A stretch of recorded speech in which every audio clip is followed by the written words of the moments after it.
Dicen que no hay dos sin tres. HDP 365, tercera temporada.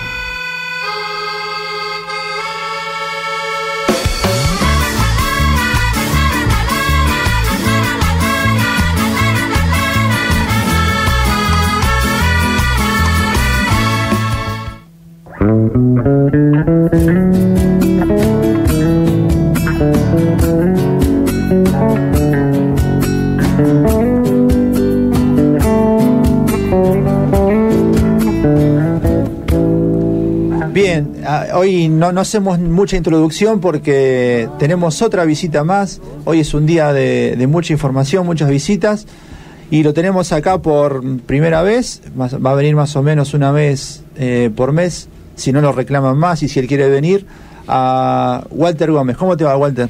Hola, buenas noches a vos y a toda la audiencia. Y la primera vez en esta casa, pero ya somos viejos conocidos en esta materia y sí, en el programa.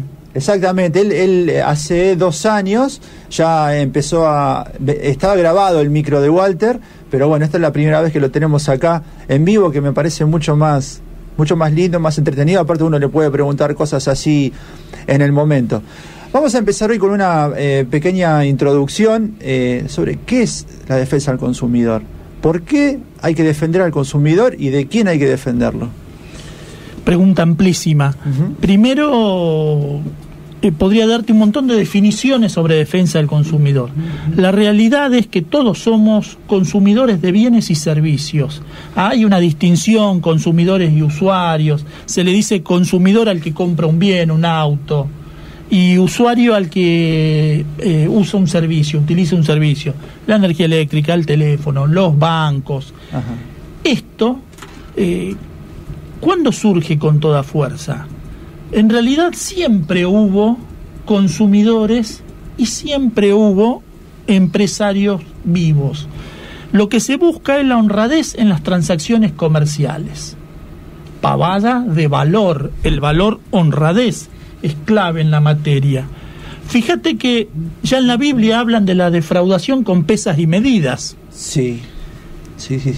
Trae eso 2000 años después, con el capitalismo en pleno auge, y evidentemente la defraudación de pesas y medidas pasó a ser defraudación en el sistema financiero, defraudación en la compra de lotes de terrenos, fraude en la compra de un vehículo, publicidad, engaño.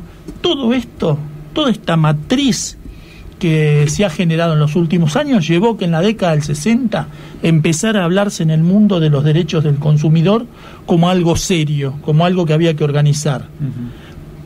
Paradójicamente fue en Estados Unidos. El presidente Kennedy, en un célebre discurso, introduce la noción de defensa del consumidor el 15 de marzo. ¿Qué pasó desde aquella época hasta ahora? Desde aquella época hasta ahora pasó mucha agua bajo el puente. Se organizaron los consumidores en asociaciones con mayor o menor nivel, con mayor o menor poder, y llegó a nuestro país también. ¿Cuándo empieza a llegar a nuestro país con cierta fuerza? Finales de los 80 y fundamentalmente en la década del 90. ¿Por qué? En la década del 90 Argentina entra en la famosa desregulación. Ustedes son muy jóvenes, pero seguramente muchos oyentes lo tienen claro. La época de la desregulación es el Estado saliendo, corriéndose. Cuando el Estado se corre y quedan los empresarios del otro lado, que son los más poderosos, el consumidor individual empieza a notar el estado de desamparo en que se encuentra y se empieza a exigir una ley que hablara del tema. Había proyectos frustrados de la década del 80 y recién en el 90, en el 91 empezó a discutirse, empezamos a organizarnos y me acuerdo que lo que peleábamos era porque hubiera ley. En el 93 logramos una ley, en el 94 se incorpora en la Constitución los derechos del consumidor, pero ahora bien, incorporar los derechos, escribir la ley, no quiere decir que los derechos estén salvaguardados. Quieren decir que por lo menos están reconocidos. Pero de ahí a lograr la honradez en las transacciones comerciales, nos falta un montón y nos faltó un montón. Tal es así que cuando hablamos de la crisis del sistema en el 2001, los más afectados fueron los usuarios de servicios financieros. Sí. De hecho, a los bancos todavía se lo está indemnizando y los usuarios que perdieron. No es el único caso, seguro que no. Hay de todo, se ha avanzado. Hoy lo que estamos viendo es que el Estado vuelve a retirarse. Tal vez no con bombos y platillos, con la desregulación, tal vez no con el esquema que se dio en los 90, pero el Estado se está corriendo. Y cuando el Estado se corre, vuelve a adquirir relevancia el derecho del consumidor. Hay que empezar a estudiar la letra chica en todos los sentidos y hay que organizarse como consumidores. La gran lucha no se puede dar desde el plano individual, porque si a vos en tu tarjeta de crédito o en tu tarjeta de débito de sueldo te descuentan 3 pesos, vos para hacer un reclamo de 3 pesos te gastás 3.000. Evidentemente terminás diciendo más, sí, que se lo metan allá por donde el sol no sale, todas esas cosas, pero la realidad es que probablemente si se lo hacen a 111.000 personas, estoy dando un hecho real, a 111.000 personas, los números cambian. ¿Quién te tiene que defender ahí? ¿O una organización o el Estado? Con el Estado desmantelado, y en esta materia está desmantelado, no nos queda otra que empezar a charlar de nuevo de estos temas. Tratar de darnos una mano entre todos los usuarios, entre todos los consumidores, abriéndonos los ojos y aprendiendo a actuar. Creo que como un inicio de estas charlas de defensa del consumidor, es esto más importante que hablar concretamente de un caso de lo que tenés que hacer. Porque si entendemos esto, vamos a comprender por dónde va el camino. El camino va, primero, por el derecho a la información. Es un derecho central, estar informado de lo que contratamos, saber que contratamos, y no que vos creés que contratás algo, que comprás algo, y resulta que era otra cosa. ¿A quién le puede pasar? A todos nosotros nos puede pasar. Todos, hasta el más pintado, es potencial víctima ¿de qué? De la falta de honradez en las transacciones comerciales.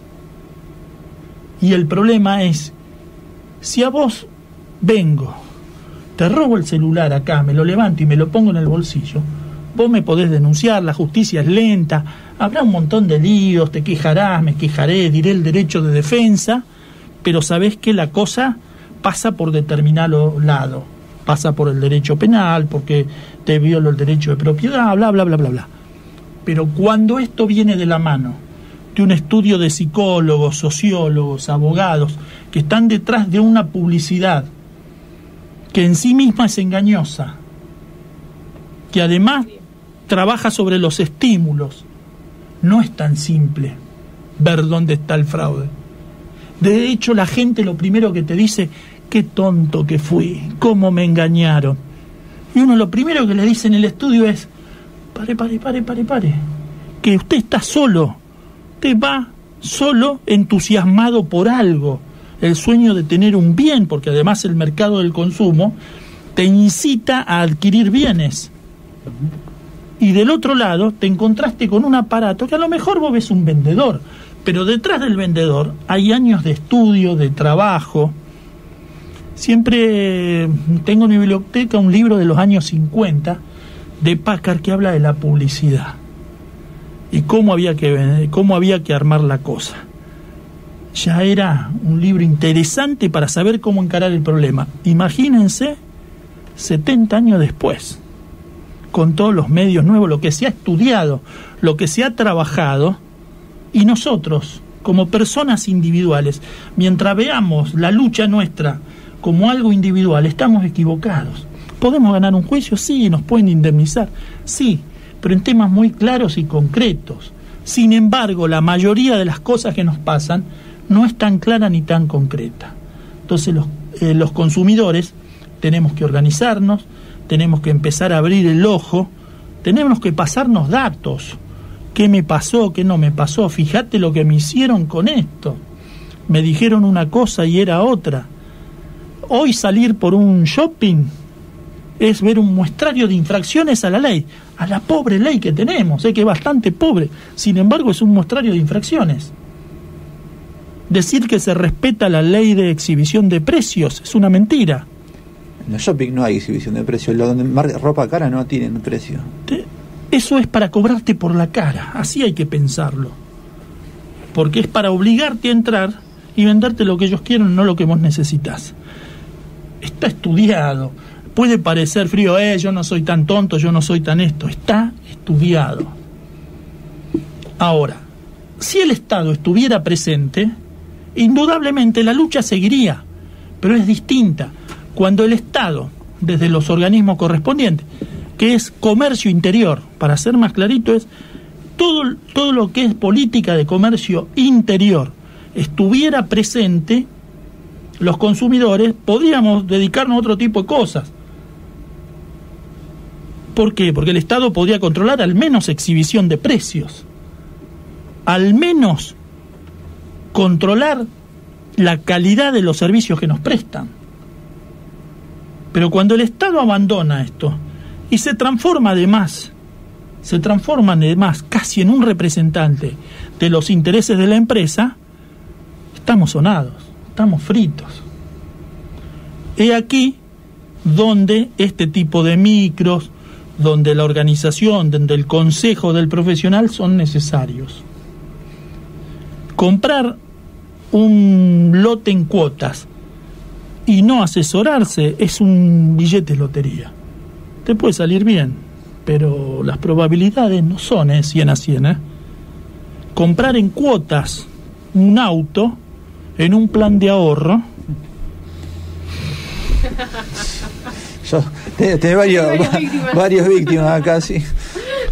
No te vamos a preguntar específicamente sobre eso porque quedamos que no lo hacíamos. Pero lo vamos a hacer, lo vamos a hacer en este año. Lo que estoy diciendo es que nosotros tenemos un Departamento de Control Federal de Ahorro en la Nación, que debería y debe controlar todo esto, los planes de ahorro y demás. Pero no tenemos en contrapartida la fuerza necesaria a los consumidores para tener nuestro representante ahí adentro exigiendo que se revean las cláusulas. Las cláusulas recién se revean después que hubo 20 juicios y 20 condenas. Si 20 llegaron a juicio porque hubo 200 atrás que nunca llegaron. Consumidores que dijeron, bueno, pongo la plata y... Pero salimos a recorrer aquí el barrio nada más. Y seguramente vamos a encontrar un montón de ejemplos. Y estoy hablando de lo que se dieron cuenta. Les aseguro que si me pongo a hablar con ustedes, vamos a encontrar un montón de veces que lo jodieron, lisa y llanamente, perdónenme la expresión, pero es para ser gráfico, y les pasó sin que ustedes se dieron cuenta. Claro, yo creo que algo preocupante, cuando más se vuelve complejo el sistema financiero, y sobre todo con lo que vos decías, tarjetas de débito, de crédito, que hay una serie de débitos que te hacen y descuentos y cargos que uno no sabe absolutamente en qué consisten. Entonces ni siquiera se le ocurre reclamar porque no sabe. Yo veo 6 pesos de esto, 5 pesos del otro. Y yo no sé si está bien, está mal, si hay mucha ignorancia de gran parte de los que no conocemos sobre cómo funciona la forma en que ellos cobran todas esas cosas que figuran. Imagínate, ahí ya partís de un error. Hay mucha ignorancia en nosotros. Claro. Es que nosotros no tenemos que ser contadores, pero además no cualquier contador, especialista en esa materia. Abogados para saber qué ley le aplico, y no cualquier abogado, especialista en esa materia. Además, tener tu psicólogo al lado para que te interprete y después para que te atienda. Por la duda, llévate un psiquiatra que te medique también. Entonces, con todo ese aparato, es imposible que lo sepas. Podés agarrar y especializarte en un tema.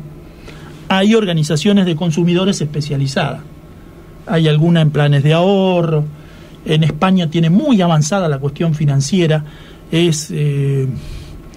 Cada vez que el gobierno saca una normativa, hay organizaciones que se dedican a estudiar la normativa y cómo afecta a los consumidores y hacer lobby fuerte. Y así todo tienen una lucha diaria, porque si una cosa es que vengan acá los bancos y hagan lío, pero antes lo hicieron allá. Ajá. Las cosas que prueban acá también las probaron allá.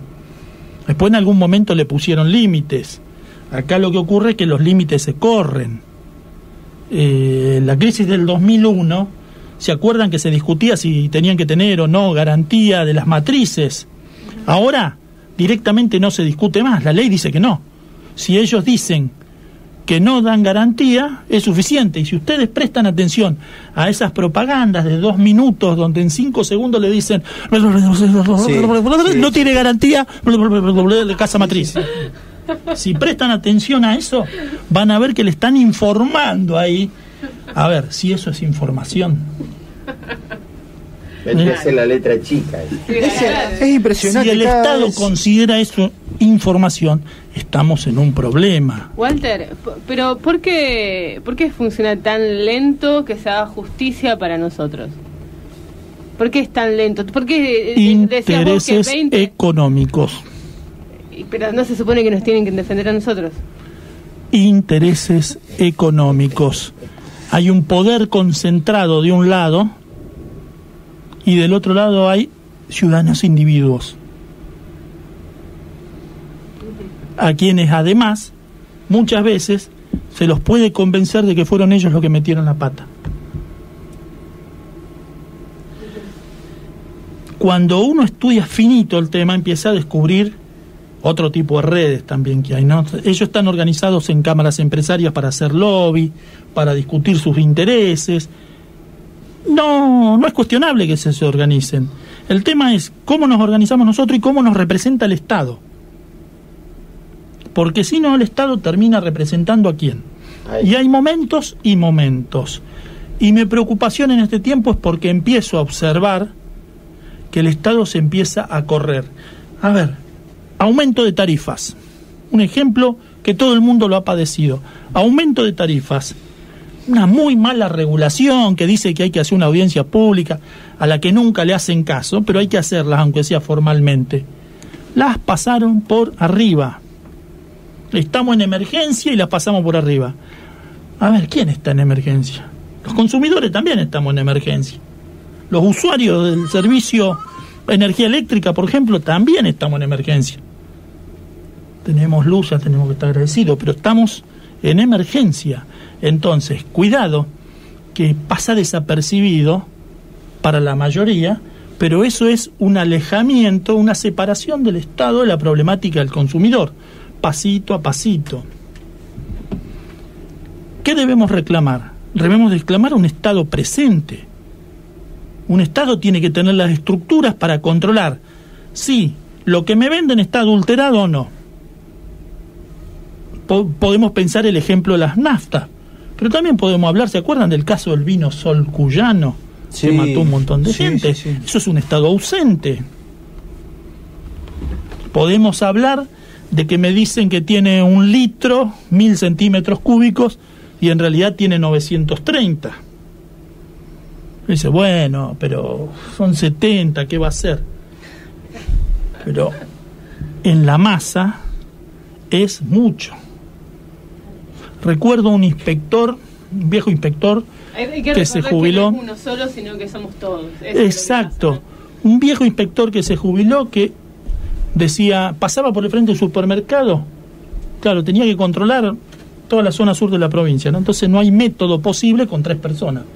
Pero pasaba enfrente del supermercado, miraba y decía, ese kilo de azúcar tiene por lo menos 70 gramos menos, cuando veía la oferta, porque tenía calculado imposible venderlo a tal precio. Vamos a hacer una inspección, y la acertaba.